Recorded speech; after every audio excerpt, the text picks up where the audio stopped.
440 volts కరెక్టే. ఇప్పుడు ఈ ఫ్యాన్ ఉంది, ట్యూబ్లైట్ ఉంది, నా దగ్గర ఈ బల్బ్ ఉన్నది కదా. సో ఈ బల్బ్ అనేది కూడా 230కి ఆపరేట్ అయితే చెప్తున్నా. మరి బిల్డింగ్ 440 వోల్ట్స్ కరెంట్ పవర్ వస్తుంది. ఎట్లా జరుగుతుంది మరి ఇది? అర్థమైంది నా పాయింట్.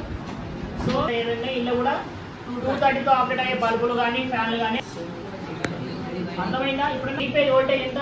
440 వోల్ట్స్. ఈ బిల్డింగ్ ఈ మీటర్ అనేది మన బిల్డింగ్ ఈ బిల్డింగ్ కనెక్ట్ అయింది మనం ఉన్న ఫస్ట్ ఫ్లోర్. సో ఇలా ఫ్యాన్స్ ఉన్నాయా, ట్యూబ్లైట్స్, ఇవన్నీ డొమెస్టిక్ అనేది సెకండ్ ఫ్లోర్కి ఇస్తారు. ఓకే, మరి ఇప్పుడు ఏం చేస్తారు? సో ఇప్పుడు ఎట్లా డివైడ్ చేసుకోవాలంటే బల్బులు కానీ వాషింగ్ మిషన్లు, కూలర్లు, ఏసీలు, సో ఇవన్నీ ఉంటాయి కదా. సో వీటిని బట్టి మనం డివైడ్ చేసుకోవాలి. ఫ్యాన్లు ఉన్నాయి, 10 ట్యూబ్లైట్లు ఉన్నాయి. జస్ట్ ఫస్ట్ ఫ్లోర్ అని పెట్టి షార్ట్కట్లో రాసుకోండి. నెక్స్ట్ ఒక 4 ట్యూబ్లైట్లు ఉన్నాయి.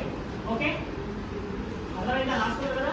ఇప్పుడు చెప్పండి, ఇప్పుడు ఫస్ట్ ఫ్లోర్కి ఒక ఫ్యూజ్ ఉంటుంది, సెకండ్ ఫ్లోర్కి ఒక ఫ్యూజ్ ఉంటుంది, థర్డ్ ఫ్లోర్కి ఒక ఫ్యూజ్ ఉంటుంది. ఓకే, సో ఫోర్త్ ఫ్లోర్కి కూడా ఫ్యూజ్ కావాలి. బట్ మన దగ్గర 3 ఫేజ్లే ఉంటాయి.